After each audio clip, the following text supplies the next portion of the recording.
Hi everybody, I'm Cliff. This is Life with MS, and today I have some really good information for you. We're going to hop into it. I'm going to try to do this all in one take without any cuts because I just want it to be super authentic, and this is a conversation. This is not a showpiece. It's, like I said, very important information. Okay, cognitive therapy and multiple sclerosis. Is it effective? I've been through it. I'm going to share my experience with you. And also throughout this video, I will tell you that I am not a therapist. I'm not a healthcare provider. I'm just a bald guy on YouTube sharing my experience because I think when we share, we care and we win. And let's hop into it. What's really cool about this session is I have had a therapist for years. I've seen a number of therapists for years. I'm going to tell you all about that, the differences in them, a lot of things that happened that went wrong, a lot of things that went right.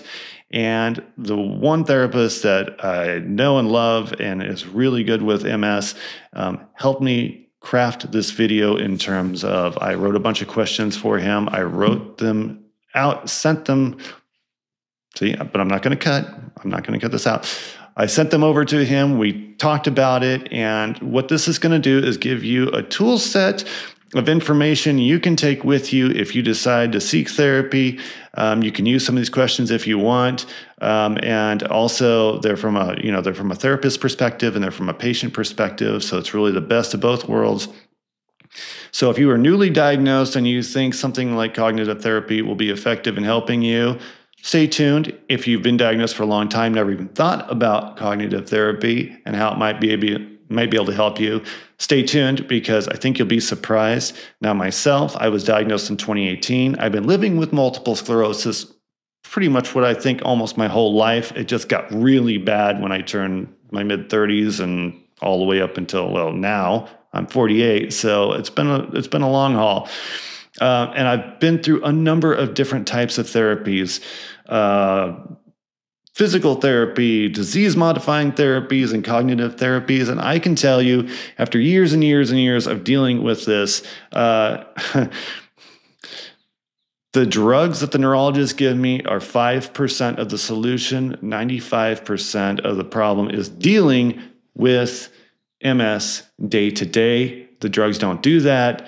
But things like cognitive therapy, if done right, I believe gave me the tools to deal with MS day to day and make it work.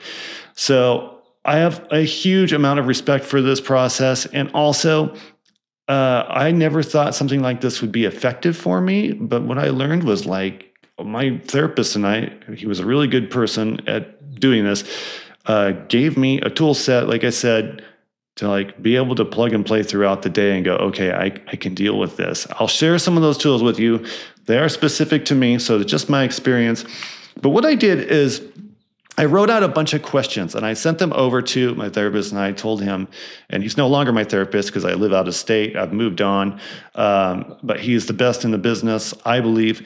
And I sent these questions over to him and I said, what do you think about these questions? And what do you think about this approach if someone were to go find another therapist? And he gave me his feedback. I'm going to read a lot of this stuff to you because I think it's just really great information. And let's get into it. Now, just a really brief history on my part. While I was trying to find my MS diagnosis, I was going through years of therapy because I was thought that I had bipolar because I had up days and I had down days. Sound familiar? And no one knew why. And so I was going to a psychologist and I was going to psychiatrists and they were prescribing all kinds of things. And I was trying different things. And I kept telling them, this is not working. And they're like, you're not trying hard enough. I'm like, well, this is weird. Now, I have to tell you, the breakthrough moment I had is when I was going to a psychologist and they were giving me prescription drugs for bipolar disorder. And I said, well, I kind of fit the description a little bit, but they only asked about the symptoms. They didn't ask about my lifestyle. They were very clinical in their approach and staying on that track. And so from that perspective, it was more medicine and less therapy. And so I started going to the bipolar groups, support groups in the area. and within the first meeting, I realized like these were not my people. They had very different experiences than I had. They were reacting to situations very differently than I was. And both my wife and I looked at each other and were like, well, I'm not bipolar. There's something else going on here. But there were a lot of things that were mimicking bipolar, like chronic depression one day and then feeling okay the next day. And we now know was fatigue one day and then no fatigue the next day, stuff like that. So then I would go to a psychologist. He was a brilliant psychologist, but he knew nothing about multiple sclerosis. And I didn't know I had multiple sclerosis at the time. And when I went back and looked at my notes with him, I downloaded all the information he ever wanted to share with me and looked through it. And it was so very clear from like day one when I was telling him my symptoms, like, oh my gosh, I have MS. We didn't see it. I saw that guy for 3 years and we talked about everything I'd been doing and all. And we never put two and two together because we knew nothing about MS. So let's get into the questions I asked my guy here to share with you. And these are all based on my experience. And then he added some stuff based on his experience, which I think is really cool. So these are the questions I asked him. And these are the questions I would ask if I could do it all over again and start from day one.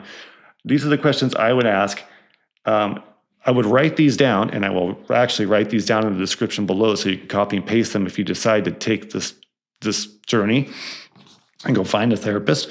So let's get into it. So number one, I would ask a therapist, do you have experience working with clients with chronic illness, specifically MS? That is so hugely important. Otherwise, you could fall into the trap like I did, and you could be seeing psychologists and psychiatrists and being treated for something you don't even have. That's so common with people with MS. And when it comes to a cognitive thing, it's like you can't take a blood test for it. You can't do this. You can't do that. So you just don't know if you're chasing the right demon. And it can just be a huge waste of time, if not harmful. And I was definitely in both those categories. So let's move on to number two. I would ask my therapist, what is your therapeutic approach? Cognitive behavioral therapy, mindfulness-based therapies, stuff like that. And then take copious notes. I would take copious notes again, and I would go and look at that stuff when I got home. I go, okay, does this align with what I want? Because different types of therapies align with, I think, different types of people and personalities. Again, I'm not a therapist. I don't know that, but that's what I've experienced in my own journey. What would I ask after that? I would say, how do you address cognitive challenges that can arise with MS, such as fatigue, memory issues, and difficulty concentrating? And this is where we really missed when I was going to a psychologist that knew nothing about MS. I would tell him, I'm forgetting things all the time. I have a hard time following what people are saying. And he would say, well, let's up your medication through your psychiatrist, and then we'll talk about things that can help you remember things. You just need to slow down and breathe. And it's like, okay, slowing down and breathing is not going to fix an actual broken neurological condition. It might help, but we didn't know that at the time. We didn't know I was physically having damage in my brain and in my spine. So all the theories and therapies he was talking about may assist in some way, but they don't really help with MS. In my specific situation, it was not doing any good because those neural connections just weren't there. They had to reroute.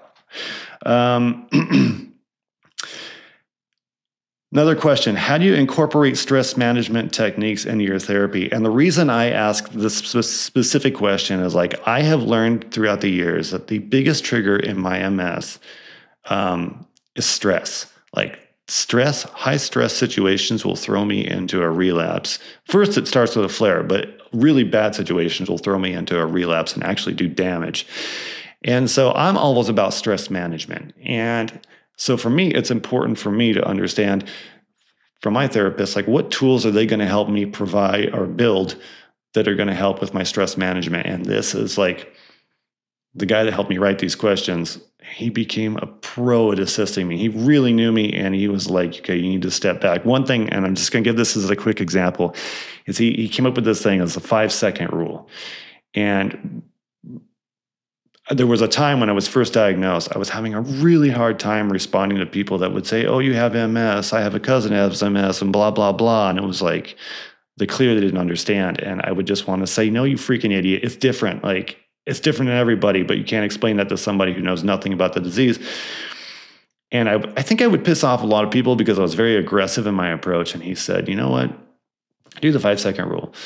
Think about what you're going to say before you actually say it. Take 5 seconds and then say it, because your brain's going to tell you if that's a good idea or not." I started doing that and it was brilliant. I was like, wow, I could like walk away from conversations I just I would have been very combative about, because my brain in that 5 seconds would process all of the information and go like, okay, if you say this, that's not going to serve you well in the end. And that really was a very small tool we developed that ended up really helping me a lot. And there are so many of those in my specific case. It's just crazy. We developed so many of those things. But that's the kind of thing like someone with experience, a therapist with MS will understand. They'll understand that like your brain just needs that little extra time to process what's really going on and not just react to it, because you're kind of shorting out in a sense. And so that's one. Okay, let's move on. How do you help clients set realistic goals and track progress? So I'm an engineer. You guys know that. I like to be able to quantify and qualify. And what I found with a lot of therapists is it was like you show up and you talk about what's been going on and you guys talk it out and then you leave and you constantly revisit that stuff. But there's really no way to tangibly like quantify and qualify what has been said and done and what's being done about it and what are we learning from it. And so I would always challenge my therapist when I first went to go see them. I would say, well, how do we track this and how do we know we're making a difference, right? And for my particular therapy situation, what we would do is we would write everything down and we'd go back and revisit it. And we would see how I adjusted to the situations I talked about and what differences they made on the outcomes. And that was really on my therapist, my MS therapist, cognitive therapist, to track all that stuff and ask the right questions in the next session. Like he really would think about that stuff. And when our session ended, it wasn't about him just like clocking out. He really processed that information and figured out ways and tools and feedback he could give me that we would talk about next time that would really improve my situation overall. That is, I think, really super important for any therapy for someone with like MS, because we forget so many things. To have somebody help you track your progress and show it to you, I don't know. I just found it invaluable. Okay, here we go. What is your fee structure and do you accept insurance? Yeah, get that up front. And that leads into the next one. What is their flexibility with their appointment scheduling? Because we have MS and we are not really in control of when we're going to have a bad day or not. And I found it really important to be able to tell somebody, like, I may not be able to make it, and it's not because I'm flaking at the last minute and deciding to go to the beach. It's just like maybe that day I can't see, or anything that you tell me is not going to actually process because my cog fog is so bad and I'm just not feeling it. Someone that has experience treating people with MS will understand that. Someone that does not may like think that you're just a flake and they're going to stick it to you with a cancellation fee. Now, I'll give you an example of where this really worked well for me recently. I went in to get oral surgery. I had to cancel 4 times because of 2 snowstorms and 2 times because my anxiety from MS just got way out of control and caused like insane spasms. And I wasn't going to sit there with someone cutting on my face doing this the whole time. I just thought that was a real bad idea. Anyway, this particular oral surgeon could have easily charged me for cancellations, and a hefty sum at that. Because I signed a document saying that, okay, I was all right with that. They never did. They really worked with me and we got through it and I got the procedures done. And it just goes to show me that some people understand, and flexibility is really important when we have our condition. And it's even an opportunity for us to educate someone that's never been through that situation. And so I told my oral surgeon, I'm like, listen, I don't have control over what my body's going to do on any given day. So I'm sorry, I will pay for the session today. I don't have a problem with that, but it may happen again. And they never stuck it to me. Like, they were very professional about it. And I'm very thankful for that. And therefore, I wrote them a really nice review on Google. Okay. And last, how do you ensure confidentiality and privacy for your clients? That's really important to kind of get that understood before you share your whole life story with somebody you don't know.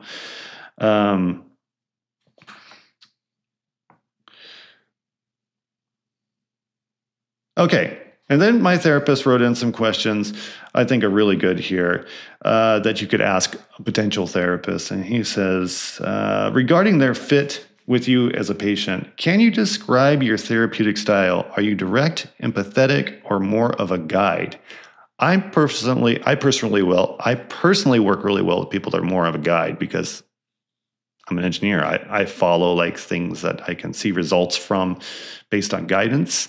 I'm not great at understanding emotions. My brain just doesn't like process that. So guiding works for me, but everybody's different.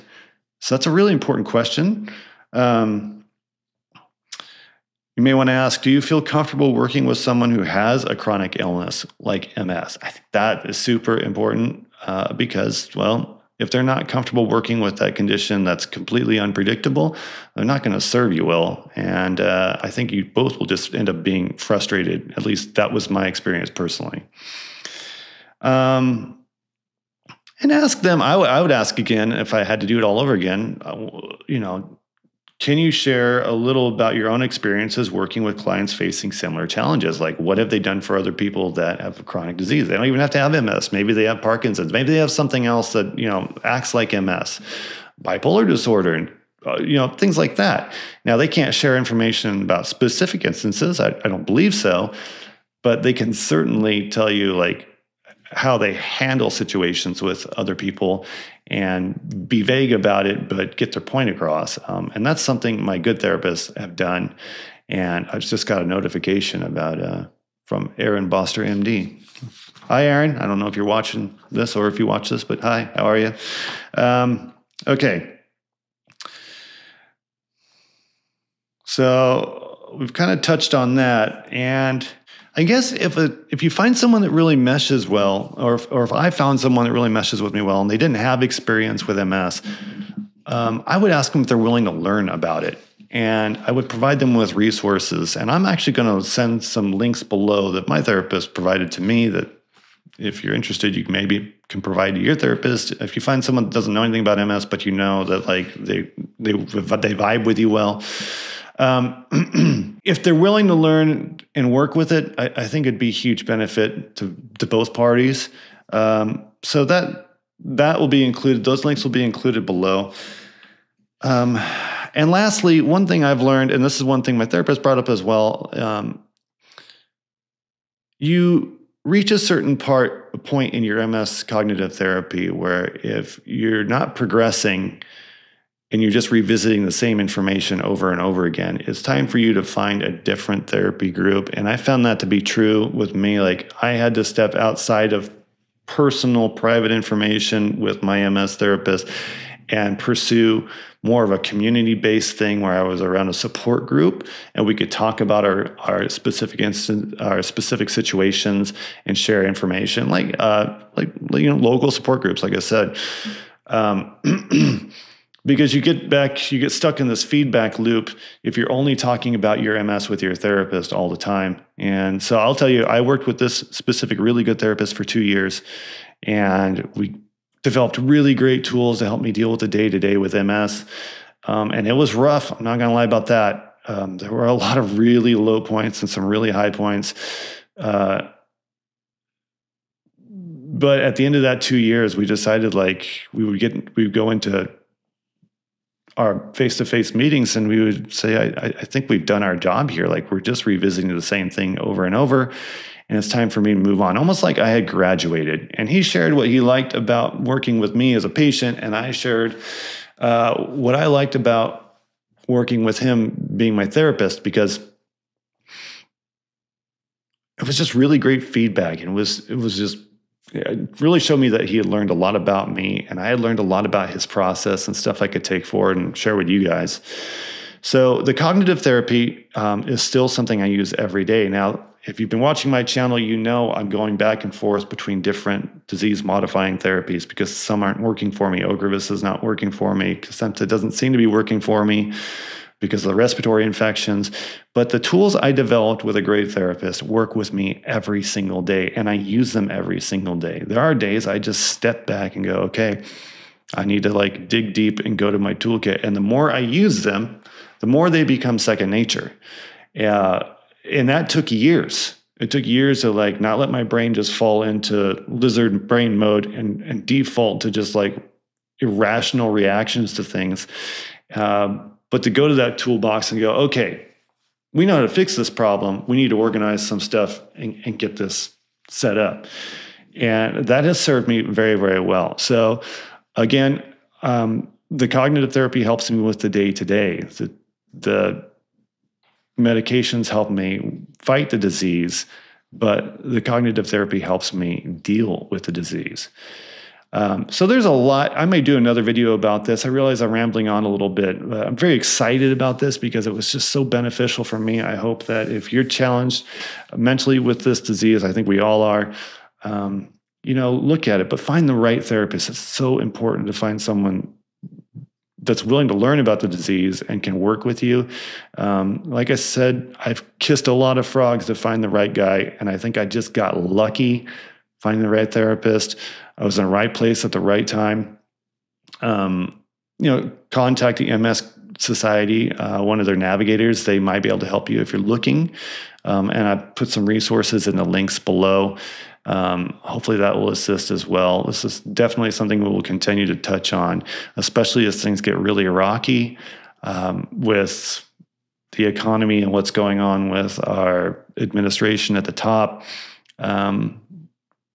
This video today was going to be a rant about RFK,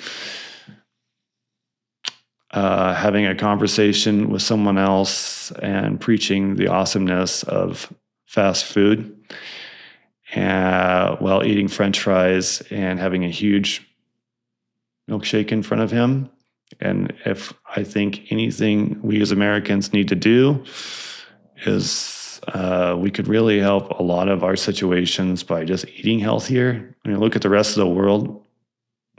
Let's be honest, we eat like crap. And people with MS, when we like crap, we feel like crap. And like real crap.